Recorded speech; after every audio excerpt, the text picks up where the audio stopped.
Sometimes it might rain, sometimes it might snow. Sometimes you might cry, be sad, you know what that's shades of a man, baby. Shades of a man. Shades of a man. Sometimes you might stop, sometimes you might go. You might make mistakes, but that's just how you grow. Shades of a man, baby. Shades of a man. Shades of a man. Welcome to another episode of the Shades of a Man podcast. I'm your host, Wakime, and there is nobody else here but me today. This is my therapy, so we're going to jump into this episode. Every once in a while, I just want to get on here and just talk for my therapy. And here it is. We're gonna jump right into this episode and go into this poem and dive deep. And I hope both men and women really dive into what we're going to talk about today, because I believe it's an important topic. And that topic is called lust. Lust. I wrote this poem over, I want to say about 20 years. I want to say over, but I'm going to say about 20 years ago. And essentially, I haven't grown much from this word lust. So let's dive in. She makes my heart beat, sound of African drums when ivory faces sailed the shores of the motherland. Her cotton fabrics elaborates her pear shape. As I walk closer to her, aroma is sweet and low. Citrus fruit sprinkled with splendor. When she speaks, she is a symphony of trumpets and violins. I look into her eyes and I see my future, my sons, my daughters, my grandchildren, my home and my gray hair. Then she passes me by. She was a dream deferred. Yeah. Let's let that sink in for a hot second. Lust. We all know or say we know the difference between lust and love, but do we truly act upon love in absence of lust in most of our behavior? I know I don't. And I said I wrote that poem about 20 years ago. So at the tender age of 30, out of college, out of two no bueno relationships, one very not good, one just ended bad, but I wouldn't say it was a bad relationship. And 2 kids by 2 women I was not necessarily in love with or trying to have children or trying to have a family with. And I'm going to say it as bluntly as I can. I'm in a great position in life, thank God. But women and my lusts have never allowed me to be the man I think I'm destined to be. And I don't know who that man is yet because I haven't become it, but I know that man is much better than the man I am today. And I know that I'm a great man with a problem with lust. As many of us, people that walk this earth, we all have our faults. Mine happens to be in the area of lust, and I battled it probably since college. I don't know if maybe even since teenage years. But I'm going to start with the story of my only love in my life. And I say my only love because I built the love. There were other people that I fell in love with through the wrong way. Let's just say that. I fell in love with the wrong way. And by the time I figured it out, it was too late for our relationship because I made too many mistakes because of lust, right? Whether it was texting other people, like there were women that I never physically cheated on, but I had options out there. And to me, that's lust, keeping the window that should be shut open in any kind of way. When I was a young kid, I had my first girlfriend, first real girlfriend. I probably had a couple, but nothing significant. And um, I'm not gonna name her because I'm just not gonna name her. But I'm gonna call her Miss Wonderful. So Miss Wonderful and I think I liked her in seventh grade, right? She wasn't having it in seventh grade, and in eighth grade she wasn't having it either. But she talked to me just a little bit, and I became friends with one of her brothers, and I would go over, and I was truly friends with her brother. I wasn't just trying to go see her with her brother because I didn't really do that. But then by like ninth grade, we started to talk a little bit more, and 10th grade now she's like my friend, like, and she's becoming a good friend, and she's like, she got me doing homework. I was doing homework because of this girl. Like she was making me like telling me about myself, like that I shouldn't be so mean to certain people, and like and I listened. It wasn't like she never degraded me or made me feel like she was coming at me. She just would be like, it's really not nice when you make fun of people, and that's not a good trait, and you should be nice to everybody even if they're not an athlete. And she taught me these values that are with me to this day. She made me better through a friendship, because at this point we are still friends. I am going hard, but I'm not getting nada, right? But a great friendship.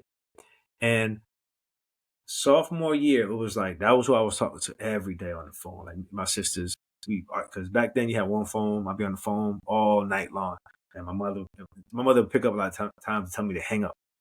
But there were nights when my mother would go to work at like 11:30, and I would call her because she had her own phone in her house. So I would call her 11:30. Boom, we would talk until it was time to go to school the next day.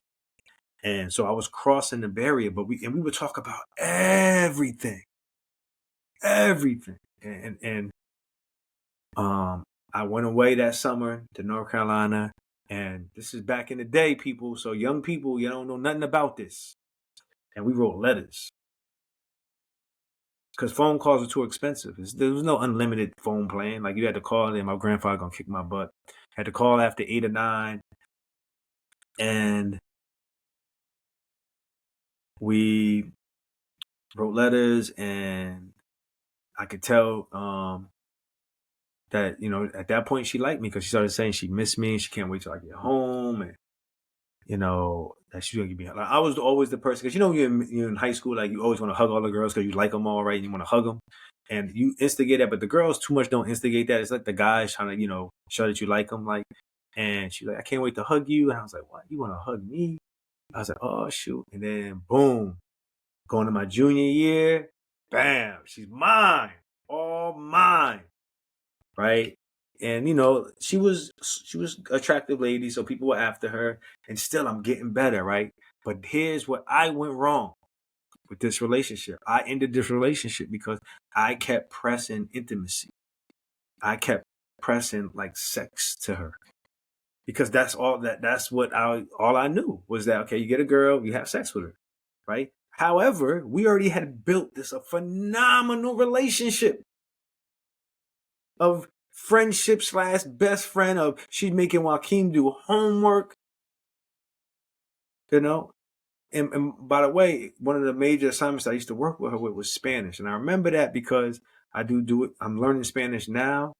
And so I think about that sometimes, like that time with her and learning Spanish, because she used to help me with my Spanish because she had a couple years more than me in. And somewhere at the end of junior year, had sex, and then we had sex a couple times. I didn't know what I was doing. I wasn't a virgin, but I didn't know nothing about sex. But still don't really know. Like I just know, still don't know about the art of making love.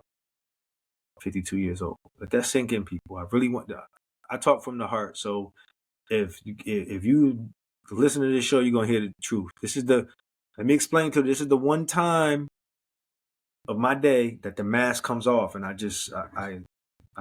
say it like it is. And so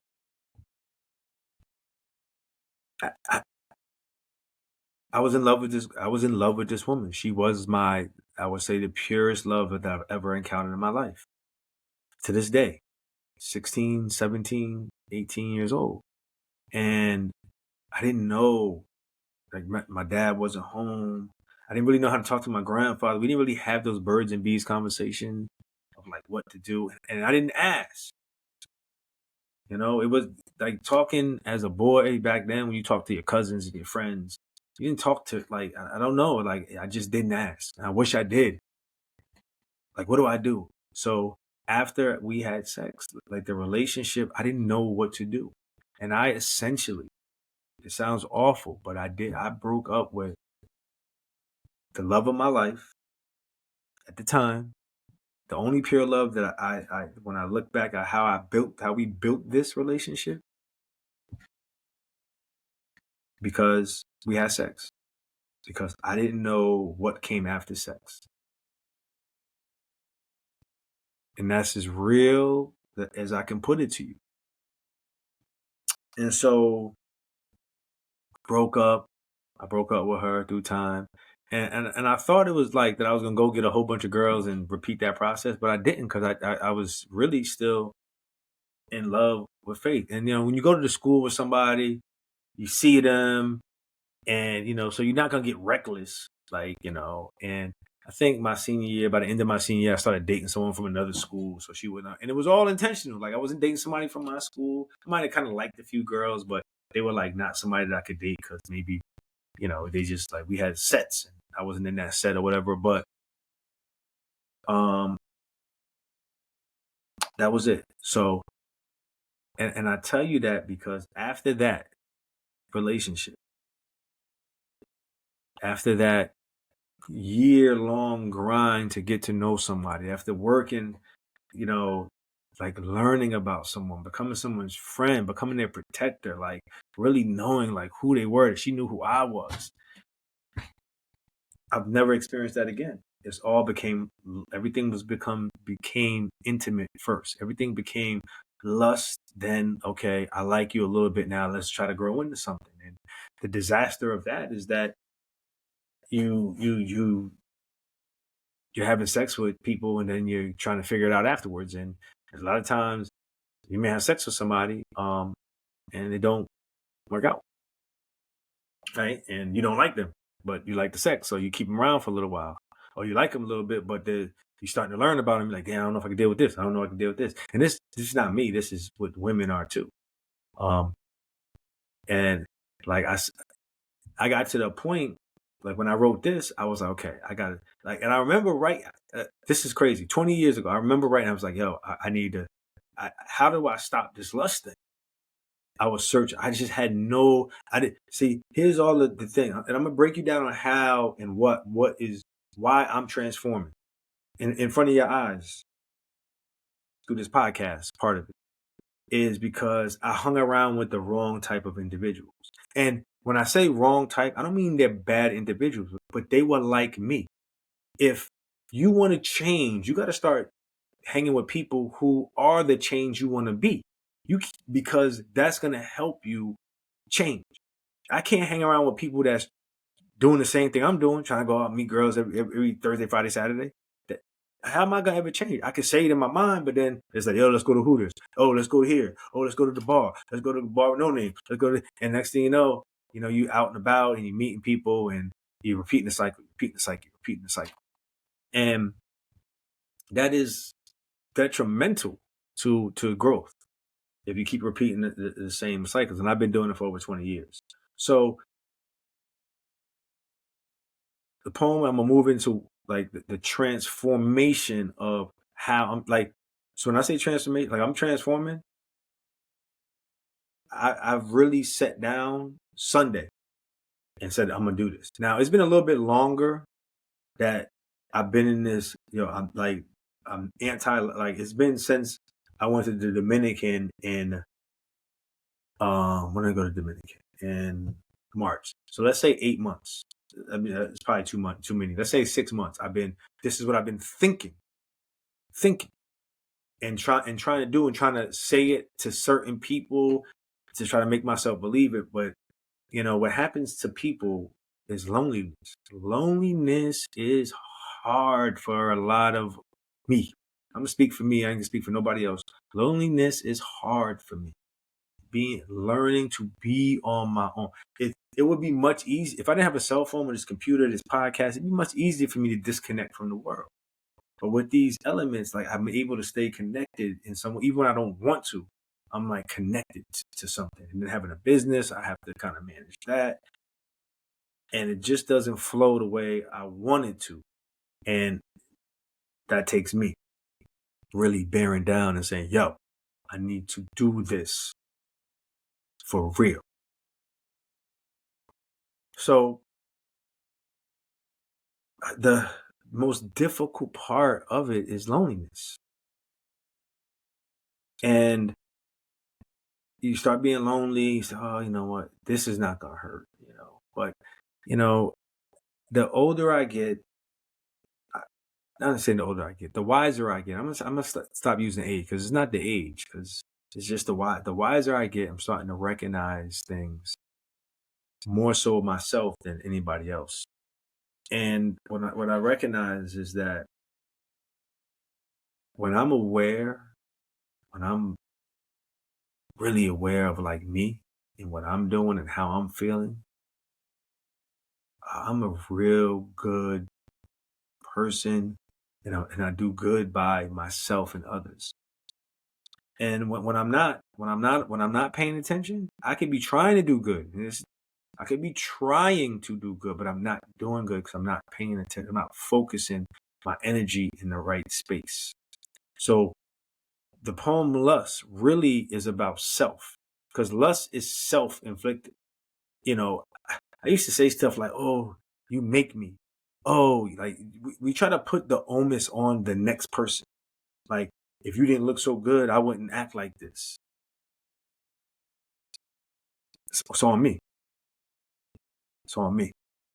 I have to control it no matter what the circumstances are, no matter how good you look, no matter what you do. I'm in control of my character and how I behave. So two things that I have that really just been kicking my butt and really got me to actually come in. Because I did 2 podcasts this week already. And usually my limit is 1 a week. I did 2 already this week, and now I'm doing the 3rd today, right? So that that things are on my mind. So the first one, I'm gonna show you I'm trying to get in this one much. This is a thick one too. This is the Bible, right? You see a little pen in there. For me, I need the guidance of God. For me, you don't need the guidance of God. That's on you. I need the guidance of God because He creates my moral compass, and I need a moral compass because if not, then I can excuse all my behaviors, good, bad, and indifferent. And I don't want to do that. And I don't like that person that just could say because they believe then that I could do this. Well, I believe that men should be with 100 women, because look at animals, and we start excusing stuff. But this lets me know, like, this is my moral compass. But then my friend I had on the show, I'm gonna have her back because we're doing something special. Savanda Latrice wrote this book, man. I've been diving into it. And this book is for women. And this is something I'm going to start doing more often. I'm going to start reading women's book. I thought it was cool. I was like, okay, this is my friend. I'm going to read this book because it's my friend. And what caught me was the word single, because I'm single. I was like, okay, single, virtuous. You know what I'm saying? Like, virtuous woman single. I'm like, oh, so I'm fine. How to get a virtuous woman, right? Because that's how men think, right? That's not really what I was thinking. But virtuous single woman, I was like, okay, but not alone, Virtuous, but not alone. Like, why aren't you alone? Like, you single. Right. And she breaks down how important it is to be not really alone, but you're single, and how powerful that is. But reading it, I'm like, this stuff in here that just like hit me. Like this line, and I posted about it today on my Instagram. Make sure you follow my Instagram, Shades of a Man. Because sex was a temporary fix a moment of pleasure that didn't fill the void that I was feeling. And I read that like on Tuesday. On Monday, I was feeling some way about just life, right? About like, okay, because Sunday I said I ain't having no kind of like you my friend, and if you have any intentions or anything beyond friend, like I probably ain't gonna talk to you. That's how I had to be, right? A couple weeks ago, I wrote my non-negotiables. Like I have all these things that I'm doing to be aware of, like what I'm trying to do, be the best person. And by Monday, I was already alone. Okay, break it down. So Sunday, I say something. By Monday evening, I'm about to do my podcast. I realized I was alone. Like I was alone. Like there was nobody that was gonna make me feel good by Monday, and I was only having me 24 hours yet. On Wednesday, and I'm reading. Then I start reading this book, and there was some other things in there. I was like, wow, okay. But then on Wednesday, I read that line, and it's been stuck on my mind ever since Wednesday, and it kind of is partially why I wanted to jump on here and do a podcast. And then the poem "Lust" popped in my head, and I'm like, lust goes with that, because like I'm just putting Band-Aid. I just look like, like a full body of Nelly, like just Band-Aids all over, never letting a wound actually heal, because I have this temporary fix called lust, this temporary called pleasure that I'm using. And so I dig deep. So how do you grow out? Like, Freddie, I'm gonna have a lust problem for life. Okay, so if a woman is gonna date me, she has to know that. That it's like if you date an alcoholic, you date a drug addict, you date a man that hits women, you date a man who doesn't have his parents. You need to be aware of this man, because you have to support this. And I know women, I don't need to support no man that's going through. Yes, if you want to be with that man, you have to support some of his weaknesses. And when I say lust is not I'm running around trying to touch everybody. Lust means that I fall for lust. I don't fall for love. Like the things that are supposed to make us be in love, that is not what I end up in a relationship about. That's what I mean by lust. I mean, like, I'm just running around chasing every woman that walks by. I don't do that. I've chased women, especially being single. I've been a chaser. I've been thirsty, but I like when I'm in a relationship, I'm not running around trying to chase everybody. That's not the lust I'm talking about. The lust I'm talking about is that I don't know how to fill the void of sex, the rest of the relationship that does not involve sex. Like, okay, I can make money. Okay, that's a good thing. But then there's so many other elements of a relationship that I think I lack in, because lust has been the forefront. Has been the forefront. And then the other thing is that I know how easy it is to get another woman. So let me say that again for y'all to understand this. I know how easy it is to get another woman. So when times get hard in a relationship, it's very easy. Like, I have a good job. I could take care of myself. I don't need no your finances. Like, I can cook. I can clean. Like, I'm good in all those areas. So I know how easy it is to move on. That not to say in any kind of arrogant way. That's just the reality, and I've recognized that of myself. That I know I could do it. So if it gets rough, I gotta bounce, and that's where the lust needs to be out the door. It needs to be true love. For I'm looking like at that woman, like, yo, I ain't losing you for nothing ever in my like. You are like you're beyond the rock. You're the Colorado Boulder of my world. You're the Mount Everest of my life. Like you are it. But it's hard to get there with people when it's driven on lust. Like, the best sex is not gonna make me love you. So let me say that again. The best sex is not gonna make me love you. The best ham and cheese sandwich has a better chance at making me love you than the sex. For me. I know a lot of men probably say he out of his mind.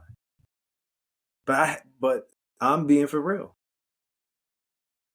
Like, a woman that could cook and that's willing to cook, like wants to cook and take care of me in that realm, like makes like, did you eat today? Are you okay? Did you eat? or take this sandwich with you to work, is going to have more of a chance for me to love them than a woman that has amazing sex. And I already know that because every woman that I have lost in the past that I was like, damn, they had attributes that were not sexual that I was like, man, this sucks, right? But the ones that just offered sex, they was just like, okay, next, because that's not an accomplishment. It's not an accomplishment. So now, how do you fall in lust? How do people? Because women do it too.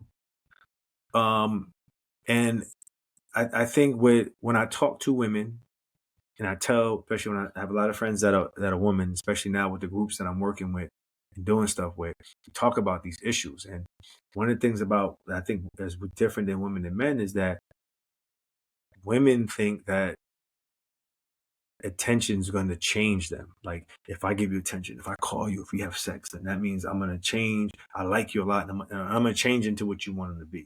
And that just doesn't happen. It just, we don't change into what we want to be. So the best thing for all of us to do, all of us, I mean, this is, if everybody in the world could do this, there'd be a lot less broken hearts. There'd be a lot less, drama on social media, because I get bashed on social media. There'd be a lot less of these type of reactions to things that people did these things. Okay, I'm gonna break you down on the level. Okay, low. You hit a low. Okay, typically most people hit a low after they realize their relationship is, or in relationships, I'm saying, or they lose somebody. If they're single, then they lose somebody, a mother, a father. You hit a low. At a low, absolutely not. You should not date nobody. When you are at a low, 100%, you do not date nobody. Absolutely 100% no, it's a no. Like, if I was writing the book, when I write this book about, it's going to be called Honest Men, Single, but Not Alone, because I'm going to write a book off of what my friend wrote. It's 100% no. Because this is, when you're low, if you're on the ground and I pick you up, things feel good. It's going to feel like you're on a mountaintop, but you're not on a mountain. You just got scraped off the ground. That is not a mountaintop. But when you're low, when things are bad, that attention, that scrape off the ground feels so good because you're on the ground. It's like when you thirsty and you get some water. Like, I'm talking about thirsty. I ain't talking about like you just, I want something to drink. When you haven't drank and you've been walking somewhere, like I've had this happen when I was in Mexico, where I didn't have water for like 2 hours. I thought I was gonna pass out. Yo, when I paid for that overpriced water, right? Nothing beat that water ever. To this day, there's no water better than that because I was so thirsty. I was at the bottom. I needed water, and that is what happens in these relationships. You're at the bottom. You meet somebody. They bring you up to like you was drowned, like you drowned. They bring you up to the surface, right? And they tow you to the shore. That's all they do. That's all they do. I've done it probably a few times. Sometimes, most of the times, not even intentionally, because I don't even know, because most people don't share how low they are to you. They'll tell you, "Oh, I'm healed. I'm healed. Yeah, I'm healed. I went to counseling for 6 weeks and I'm healed," but they didn't do none of the work afterwards, so they really not healed. But I don't know that because they telling me they're healed. And so now I put you on the shore, and now you on the mountain. In your mind, you on the mountaintop, but you're not on the mountaintop. You just at the shore. So everyone should, if you are low, you pointing to you. There you go. You have to get to the shore on your own first. Then you have to start walking on your own, because that brings you power. That brings you love for you. That makes you powerful. because it's on you. After you walking on the shore, you need to start walking up hill. I'm not saying be on the mountaintop when you meet somebody, because you don't have to be on the mountaintop, but you got to be climbing the mountain. You got to be up. You got to be up. Then when you meet somebody, all the stuff that you bypassed, all the stuff that you let go, all the stuff that you say, oh, but he does, oh, she does, you're not going to tolerate it because you feel good. You're good on you. You good by yourself. You love yourself. All that nonsense. It's happened to me where I met someone that's up already when I wasn't up, but I wasn't down. I was just in a bad situation. And as soon as they found out the situation, even though the situation was out of my control, they was like, nah, done. Like that. And the respect that I have for that person is off this charts because of that. Because I'm like, yo, that's boundaries. I respect that. That's what that's not even what I want. That's what I need. That's what we all need. We need those unrestricted boundaries in relationships. And then when we cross them, that's a wrap. And I say this when you're on the mountaintop because we're going to make mistakes. I'm not saying you're in a relationship with somebody for, 8 years and then something happened.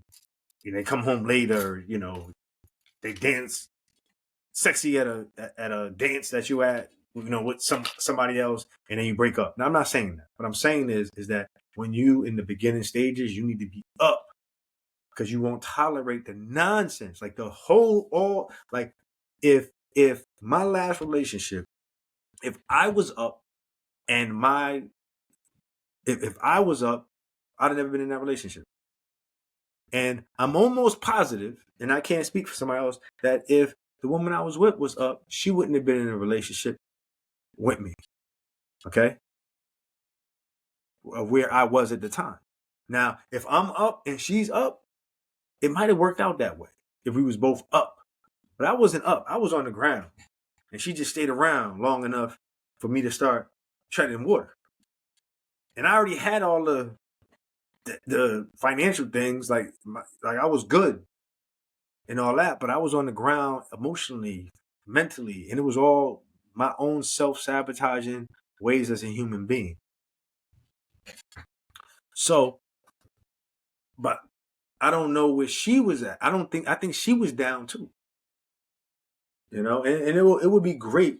Like this is who I am. There's no one in my life that has done anything that I haven't forgiven. And I would love it. I wouldn't be against, because I'm gonna have some interesting shows for y'all with some people that we've recovered relationships from. And I'm not saying I'm gonna recover any relationships in my life, but I wouldn't be opposed to having any of my exes or people I've been in relationships with on my show if they, to talk. Like, we have to have some parameters because we can't go on a show and like, I want you to know everything about me. I'm not going to tell you everything. We had to have a lot of parameters of like the stuff that we could discuss, because some things are not for you guys to know, but the nitty gritty stuff, some of the stuff that we could have prevented as people, I would love to go back and forth. And these things don't happen, and people need to do this. This is like why politics is a mess, because people don't really talk about things in a fair way. They still hold a lot of animosity, and that's just not the way things get fixed. So, once you get on that mountain, so stop finding someone low. Stop celebrating someone picking you off the ground. Celebrate your independence as a person. Celebrate you growing as a person by yourself. And that will allow you to not fall. And even if you because that doesn't guarantee that the relationship is going to work. Relationships are hard. That doesn't guarantee it's going to work. Your mother could die. His father could die. Like, you could lose a job. All these things could happen that are going to test your relationship. And you can test right out, even if you were both high when you met. There's so many variables to a relationship. That's why It's just complicated. And you got to really recognize what you are seeking. And not just jump in based because they look good and they feel good and they treat you nice and, they got a little money and they got, a little, little car with tints and, none of that makes a relationship work. They can dance good, he's a doctor, they messed up too. He's a lawyer. He's messed up. Politics. Oh, he's messed up too. Oh, she's a nurse. Oh, she's messed up too. She's a teacher. No, like, it doesn't matter. Like, relationship flaws do not have people, color, age. They don't even have like 2-parent household, 1-parent household. They don't even none of that. Because I know guys that are great and gals that are great partners that haven't had the perfect upbringing because they made a decision. Okay. And what a decision is that you're not going to do certain things. And sometimes those decisions really put you in a good place. Example, I made a decision when I was young, that I was never going to do cocaine. I made a decision. I was never going to do cocaine. I didn't care what party I was at, who was going to be, there was nothing you were going to do to get me to do cocaine. I made that decision at like 13, 14 years old because I seen the effects of what crack was doing to people. And I was like, I am not doing cocaine, period. And I put that on myself. I've never even thought about doing cocaine because that was a decision that I made a long time ago, and my discipline held me strong to it. I also said when I was younger that I was never going to smoke cigarettes, but I ended up doing that one because it wasn't that I didn't have the conviction that I had when I was talking about cocaine, and that is for real. I didn't have the conviction. I was like, I'm not gonna smoke. It's nasty. But I wasn't really like, yo, I ain't never doing cocaine. I didn't preach myself. Like every time I seen it, I was like, yo, I ain't doing that. But cigarettes, I was around it so much, I just and I fell into that trap. So sometimes we make choices and we say we're not gonna do, and we never do it, yo. And sometimes you grow up in a single parent household, you be like, you know what? My kids ain't grown up. I'm gonna be the best man. I'm gonna be the best man that I could be. I'm gonna be a loyal, faithful man, and that's it. No matter that my dad wasn't here, and it happens. And same thing with women. These things occur more than we give them credit for occurring. So there's a lot of information so far in this podcast for you. So if you struggle with like lust, and here's a struggle with lust. This is some of the things that I hear. And men, this is the things that we do. And women, these are the things that you do. Because this happened to me when I was trying to be good a long time ago. I'll tell you some of the things that happen. Okay, so men get in a relationship with a woman, right? And the woman be like, listen, I ain't having sex with you. I'm not having sex with anybody I'm not in love with, that I'm not in an all-out relationship, blah, blah, blah. So the right thing for a man to do that wants to, get his swerve on is just dead it. But a lot of men don't do that. A lot of men be like, okay, maybe I could wait this out because I want to get this. Because now it's like, okay, it's a little game. Like, I'm gonna wait this out, right? But the intentions are not right because they still thinking about the prize. They're not thinking about, I'm getting really to know. So they're doing all the stuff, but you're not even really watching what you're doing to get what you're getting. Because I've done it. You chase, do everything that they're asking you to do, even the stuff that you know is not you. And then you get in that situation, you get the goodies, and now you're in a situation. And it's not gonna be pretty from there. Unless during that process you really paid attention and you really, really like, you know what, this is the person. Because at some point before you get the goodies, you gotta if they tell you, if somebody tells you you're not gonna be with, I don't want to be with anybody that I'm not in love with, that I want to be the rest of my life, that I'm giving cookies to. If someone says that to you, then you have to be smart enough to know that if you get it, that's the expectation from her or him, because it could be a him too that's on that same level. That is the expectation, that you're going to be with them for a long time, forever. So if you're not expecting that, if you're just like, no, well, This is just what I do. You that's your fault. And these are the things that like I'm paying close attention to. But I'm removing myself, period. I'm not trying to be intimate with anybody because I'm not ready. Oof, I said it on air. So I'm not ready to be in a relationship. How many men actually say that? We say it in like the realm, like we say like I don't want to be in a relationship a lot. I don't want to be tied down. We say all these things so that we can have sex, do what we want to do, and all that stuff. But I don't want to do none of those things. Like at the end of the day, before I die, I want to be in a loving, healthy relationship. But I know I'm not ready for that. Therefore, I gotta do the work on me because I can't put my burdens on someone else without being ready. And that requires healing. That requires time. That requires a conscious effort of accountability consistently. That's called recognizing when you start to falter.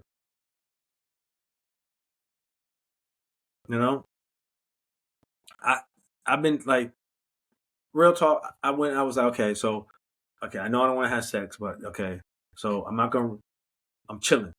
But I'm gonna download some dating apps, right? And I started going through the dating apps and I'm looking, right? Because entertaining, because now I'm lonely. So I gotta have some entertainment, right? I don't really watch TV. But I deleted them all. Because I was like, you know what am I looking for? Why am I looking for something that I ain't ready for?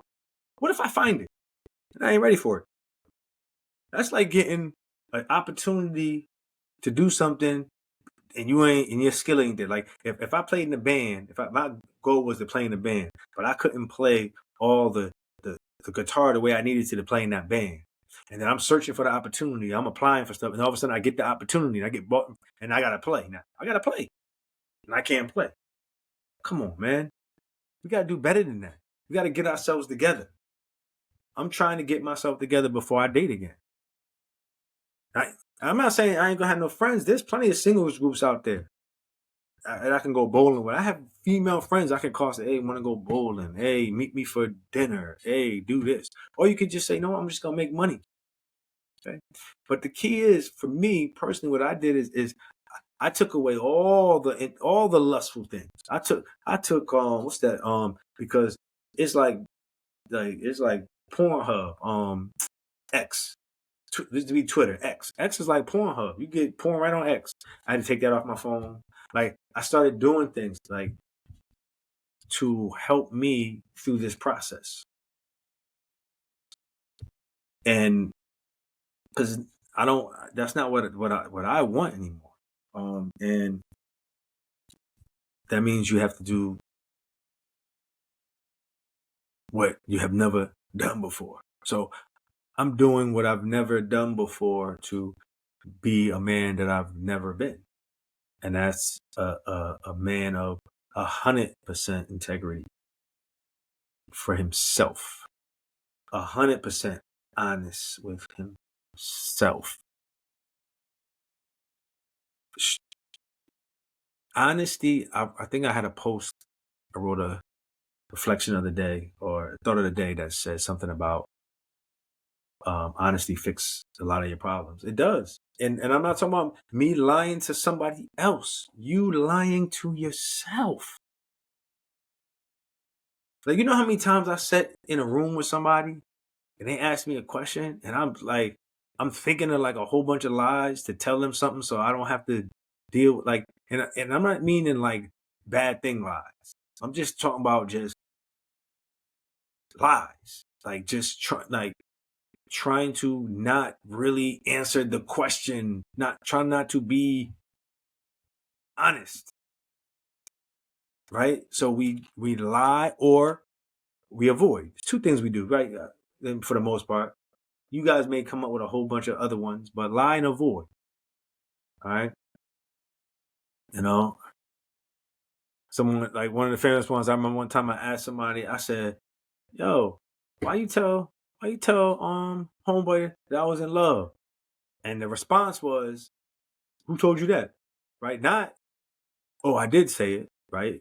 Because it was like you didn't want to take accountability for what you did. So now you got to try to talk, like, get a whole bunch of different conversations in so you can figure out what your lie is going to be instead of saying, oh, yeah, I said that, yo. I said that because I feel that way, right? We don't do that, right? So we have to stop lying or avoiding being honest with ourselves first. And I stress the ourselves first because we have to, when we say something about ourselves or to someone else, we got to know that it's true. It reflects our character and our integrity. And I've become better with that, but I'm not perfect. I'm not even close. And those are the things that I want. And I believe, you know, you you begin lying to protect yourself and the other person, right? Because there's been kind of lies I told because that weren't bad lies, just because I didn't want to have an argument. Not because I did anything wrong, just because I just wanted to avoid an argument. So you make up a lie. But you should never be in a situation that you avoid circumstances. Because once you start avoiding circumstances, those circumstances don't go away. They're just going to come back. And each time they come back, they're going to come back a little bit more severe because you've been avoiding it so long. You've been avoiding it. But when you face it, it's like going to be heavier. You know, just because it's getting more layered now, which means it's got more weight, more difficulty to deal with. And that is a fact. So I talked a lot and no one got to ask any questions, but you could definitely ask questions, post thoughts in the comments. Please do so. Pass this content on to anybody that you think it may help as well. I don't want to forget that. I'm very bad at promoting the show on the show. Like to subscribe, like, oh, make sure you subscribe. What is it? Subscribe, follow, all that stuff. Yeah, make sure you do all that stuff. I know it's like in the middle of the show. It ain't even the end of the show, but I'm doing it now because I'm unorthodox when it comes to this because I'm more about the content, not the what things look like. Yeah, like the content, not what it looks like. Right? Sometimes we are concerned about how good our relationship looks and not really what's in the relationship. And right now, I'm trying to fill my relationship with myself to the top. I'm trying to fill myself with joy, with happiness, with understanding, with like pure, authentic love. And it's going to take a lot of work. It's going to take healing.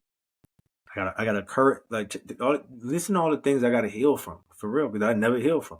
I got to heal from current relationship, right? I got to heal from childhood a little bit still, right? I got to heal from girlfriends that I had in the past. I got to heal from, relationships with family members. I got to heal.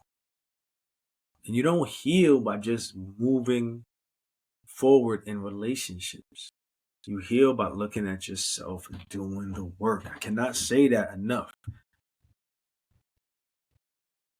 So I have conversations with a lot of people driving Uber. And sometimes I talk a lot. Sometimes I listen a lot. Depends on the conversations. But when I'm listening, and I'm listening to someone, like, I've had people tell me about their healing, but then on the ride, like I had this hour ride with this lady, and she told me about how she healed, like the negative stuff that happened to her with her ex-husband or whatever, and then how she healed, and how she's in this new relationship. And when I started kind of like, saying, oh yeah, like asking little questions, the girl wasn't healed in no way, form, shape of being healed. But like I said, she was on the floor. Like the man that she was with had, like, when they departed, she was down and out. So what she was experiencing was that I don't even call it the honeymoon. She was experiencing just breathing. Hold your breath for a long time, right? And when you get some breath, you be like, like, God, I'm glad I can breathe again. Like, just Put that into perspective. I know I'm repeating this again, but this is the most important part of this show. And it's almost why I jumped on there, because it came to me about being low. About being low. Like right now, I'm not like I am not low. Like there's not like I'm happy, right? But I also know I am not ready to be happier in a relationship with somebody else. That is growth for me. Because think that, like, yo, we've been broken up for this long, and I don't think about her every day, and I don't talk to her at all, and I would think about all those things makes me being healed, and that's not the case. Being healed is not absence from the person. Being healed isn't not talking to them for a long period of time. Being healed is, did you go in and look at all the things in that relationship that you did that were not good for the relationship? All the times that you should have probably walked away or put up a boundary that you did not put up. All the times that you said something that was outside of your character and then said, "Oh, you make me act this way." All like this is what I mean by heal. Heal means you have to almost methodically go through all of these things and look at yourself. Listen, you can't do it in no chronological order. It's gonna come out in the way that it comes out. And so sometimes you're gonna talk about this, sometimes you're gonna talk about that. It's no order. But what you have to do is start recognizing where you went wrong. I'm gonna give you some points of me recognizing like my situation, like my last situation, and things that I didn't recognize because I didn't have my boundaries in place and I didn't have my non-negotiables in place.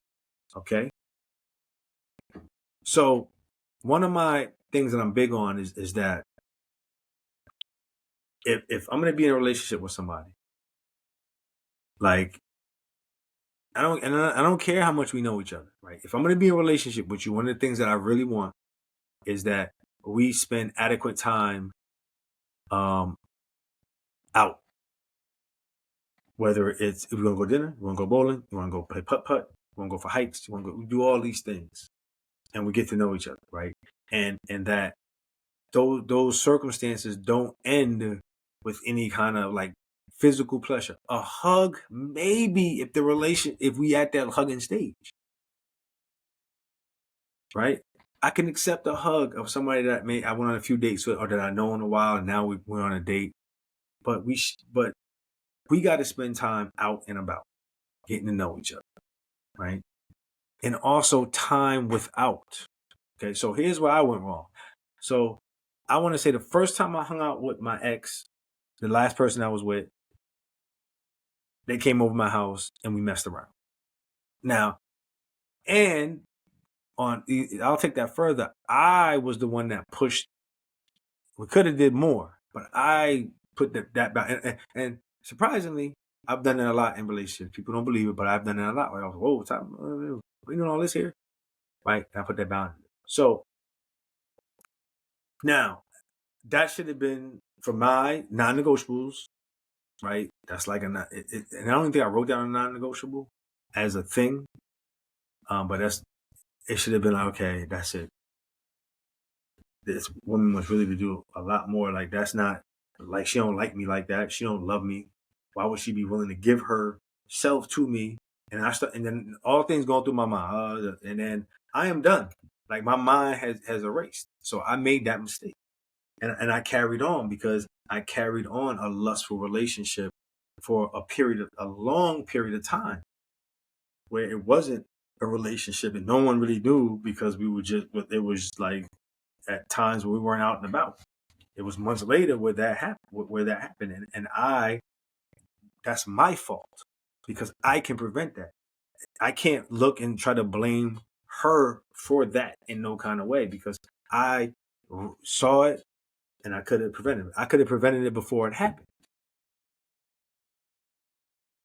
could have prevented it by inviting her over my house, right? But like I said, these are the things which we wrestle with ourselves. Like I was trying to do something, like I was going through something, and I didn't want to be alone. But it was bad because I almost got into a relationship before that with somebody, and I was like, yo, time out. Like this person want to be in a whole relationship in a month. Like, whoa, put the brakes on.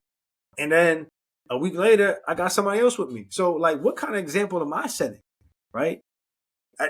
There was no break in between that almost relationship and this relationship. Like it was just like move on, move on, move on, move on. And that's like the Band-Aid effect. Like just put something over it. Just keep going.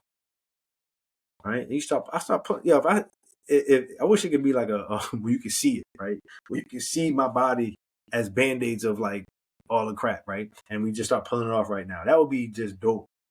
I wouldn't even be here. I'd just be like a skeleton left, if that, of all the stuff that was pulled apart. Because I put Band-Aids over things and didn't take the time out to heal completely. And that's what we need to do. We need to heal completely and be able to say, okay, right? And this is where I know, like, this is where I feel good. I got a long road to go. I know that, but I feel good because I don't have no, like, I used to have a lot of anger in me, right? I don't have that. I don't have the anger and animosity because I am accountable for me. I put myself in those positions and I'm really recognizing my role as a human being. And I was not like, I was in, like, when you look at it's so hard to look at like what's a good man and what's not a good man, right? But so you only could look at like where you were and where you ended up, right? And I was okay in many areas. And I say okay because the other areas wash that out. The bad things sometimes wash out what you do good. Like if you do 9 things good and one thing that's just a deal breaker, they don't even see the 9 things you did. They only see this is just people in general. Okay, so I gotta go through to heal and pick out all these things that I did good, and then the one thing that said that, and I've done it. I said, whoop, that right there made it look like none of this right here was any good. All right, none of this is good because I did this thing. So all of this didn't even count, didn't matter to them. But it did. But see, to grow, you gotta say, okay, it does matter to me. I just can't do this thing that washed all those things out. And that's what I've been working on. I was like, okay. And for me, I gotta recognize. I have to recognize early. When I go into a relationship with somebody, anybody, it has to be based on the foundation of a friendship. And we have to really respect each other and respect each other's boundaries from the jump. And then continue that as we build. And then discuss like what are we gonna do if we kiss? Like what does that mean for us? If you come over and watch a movie, and we start kissing and touching each other, what does that mean for us? And these are conversations that many people don't have.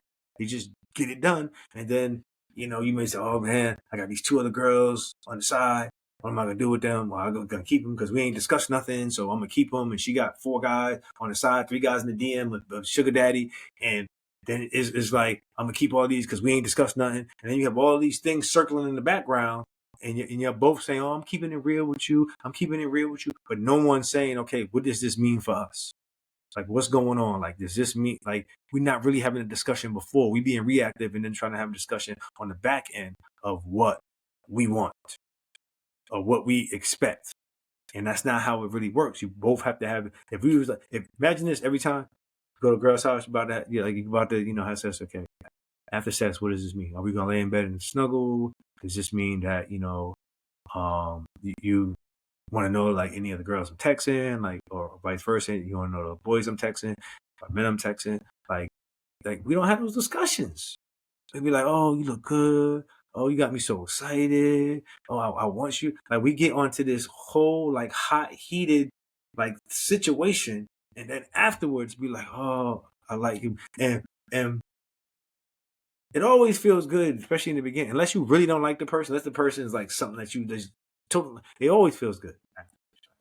You lay up, you be thinking, oh, this is dope, blah, blah. We ain't had no discussion. There ain't no stress, da, da, da. But somebody's thinking, okay, what does this mean? I don't want to say it to him or I don't want to say it to her because I don't want it to go to, I don't want them to say nothing crazy, like, or you, like, so we're very reactive, but even in our reactions, we don't ask the questions that we should be asking because we're scared of the responses that we may get. But if you're proactive and you have all these discussions before, right? And that doesn't mean that somebody gonna lie to you and say, yeah, I'm looking at, if I have sex with a woman, that's gonna be my woman, and that's what you're looking for. You're like, okay. Then you have sex, and you're like, well, I'm really not ready to be in a relationship.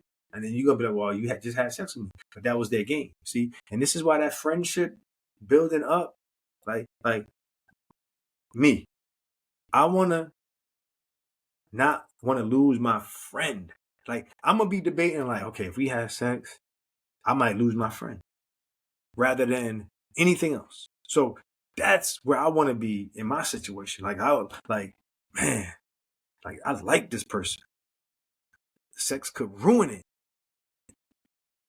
And we got to have multiple discussions because I don't want to ruin the relationship. So we got to be on the same page, go in the same direction at the same time before we get intimate. And that is me. You don't have to. You could do what you want to do. But that's what I'm going to do moving forward. And I hope there's more men out there and more women out there that start doing that. So I don't have to go on Facebook, open my Facebook up, open my social media and listen to all these memes about, oh, he did this to me. She did this to me. This person's a narcissist. This person's this person that. And all of that could have been avoided if you had these conversations proactively in the beginning before you decided to get lustful and get intimate and get in somebody's bed. Because we get in people's beds way too easy and not think about the consequences and the consequences beyond children. And those are some serious consequences. And many of us are messed up because of our parents got in there and got busy without thinking. And now we doing the same thing, repeating the cycle. I know, and I'm guilty of it. So I can't say that I'm not, because I am. So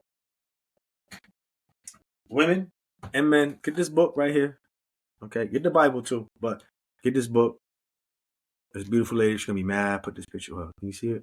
Yeah, look at that lady right there. All right, get this book. I'm gonna be writing the male version of it. For men, because being single is looked at for men in a couple different ways.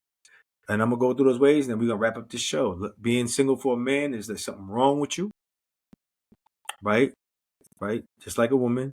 Being single for a man is you just want to be a hoe, right? You just want to sleep around. So you're single because you just want to sleep around. And being single for a man is that you're not secure in your sexuality, that you may not like women, so you're like in the closet. So that's why you're single. So those are some of the things that I've heard. When I was trying to be abstinent about 20 years ago, when I wrote that poem, Lust, I went through about a year span where I didn't sleep with anybody. And during that year span, I remember seeing someone that I liked. And during the, I don't know, 4 or 5, and we were like dating, and I kind of told her like where I was, what I wanted to do. And I remember her asking me, was I gay? Because she would like, she was trying to seduce me. Like she would come out wearing the tightest stuff, looking good too. But I was like, I had in my mind, I'm not having sex. I'm not having sex. Like I set out to not have, like, okay, I'll be honest. I'm gonna be honest with you. So you'll know. It was a bet. Someone bet me that I couldn't have sex for a year. Don't bet me. Please don't bet me. Because I get things done on a bet. So they bet me I couldn't have sex for a year. And so for me with bets like that, any kind of bet is my integrity. So when it comes to like bets and challenges and stuff, like when I mess up, like I'm gonna admit it anyway. Because I can't personally live with saying to you, I didn't do it for a year. I didn't do it for a year. Right.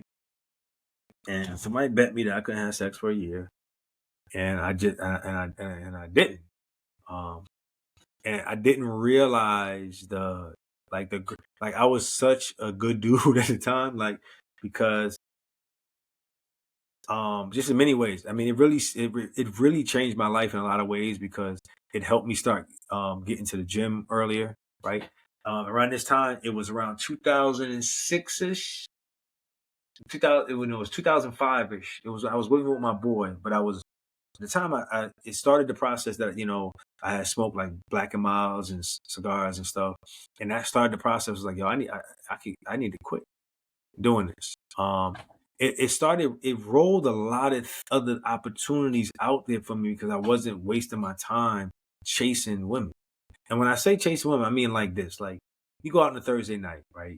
You meet somebody at the bar, 10:30, 11:30, right? This was the first new era of like the cell phone. Now I get home, now I'm get somebody call me like, yo, what's up? What you doing? Blah, blah. Come over. Now it's 11:30. Now Uber wasn't the way it was now. You might be driving over there trying to get some under the influence. And that is, now you get home, you go over there, you stay up late, boom. You gotta either something going on like Saturday. If it's Thursday night, I gotta go to work the next day. Like, there's all these things that chasing, that hanging out, that like trying to do stuff that's really like out of the path was happening. But when I eliminated sex, right, for that year, what was happening was like I'll meet a girl, like I was still dating. I would go out with a girl, and I'd be like, yo, I'm going home, and that I'll be home, sleep, thinking about the girl, like, oh man, I want to do this, I want to do it. I gotta wait. I'm gonna lose this bet. Is she worth the bet? She worth the bet. And what started happening was I kept saying to myself, it's just kind of funny because I'm thinking about it. I was like, yo, she's not worthy to lose the bet because it's not a relationship. She's not relationship material. So even I was dating and I already had figured it helped me kind of figure out like, okay, she's not a girl I want to be with. And the actual girl that said asked if I was gay, like we went on for a long time. So I actually liked her. I was like, damn, I was kind of getting to the point, but she respected it enough. But some of the questions that she would ask about it was like, it was like, gay? Do you have something? Like, yeah, it was that, but it helped me just that process of not being intimate. And even though it wasn't like everything that spiraled from that wasn't because of me, wasn't supposed to happen. I didn't know it was gonna happen, but there were a lot of benefits in just being completely abstinent. And I didn't have a lot of loneliness because I was actively dating, and it was sex, any kind of sex. So couldn't have sex, no oral sex, nothing. So it was all out. It wasn't no just we not having sex. It was like it was kind of intense. So I kissed a couple girls during that time. I wrote a poem about one because it was just the dopest like kiss ever, and it was like she was really trying me. And once again, like, she wasn't really relationship material for me, and because I had this thing I was working on, right, and somehow along after that, I just, you go back where you're comfortable. And I went back into my comfortable ways of dating and being lustful and starting relationships off intimacy and trying to grow it and it not working and then repeating that process and, having, one girl like I think for me, a lot of things come in threes. Like, I meet three people at the same time. I like all three of them. And then I'm sitting there trying to make a decision. Now, I know I got to make a decision soon, right? Because I can't be sleeping with all three of them. And that's happened to me like multiple times where I'm in a relationship, and then I'm in it. I'm like, dang, I should have picked girl number two, you know. that's that's what happens when you're out there. Like, you meet too much, and I'm just knocking down all those pins. And at 52 years old, I'm starting from scratch. And I wish a lot of people, would. I think it would fix a lot of our relationship problems if we did start from scratch, try to heal ourselves, and move forward in a conscious, intentional manner. I can go on forever, but I'm going to shut this one down now.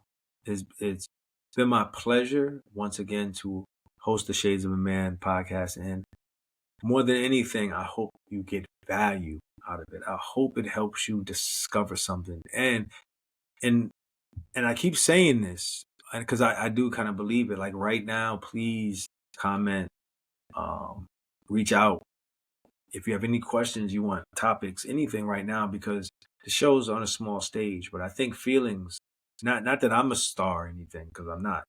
I just think feelings. I think a show like this is gonna take off, and I don't know if I will have the ability to be able to do what I'm gonna be able to do over the next couple of months with this show, because when things grow, all of a sudden you become less time to answer everybody and pay attention to everybody. Right now, 1 or 2 comments a week, three comments I can definitely get that up. So I'm enjoying that of like just having a little bit of help that I'm doing, and I can see it. So you guys have a wonderful day. This has been another episode of the Shades of a Man podcast. Sometimes it might rain, sometimes it might snow, sometimes you might cry, be sad, you know. But that's shades of a man, baby. Shades of a man. Shades of a man. Sometimes you might stop, sometimes you might go. You might make mistakes, but that's just how you grow. Shades of a man, baby. Shades of a man. Shades of a man.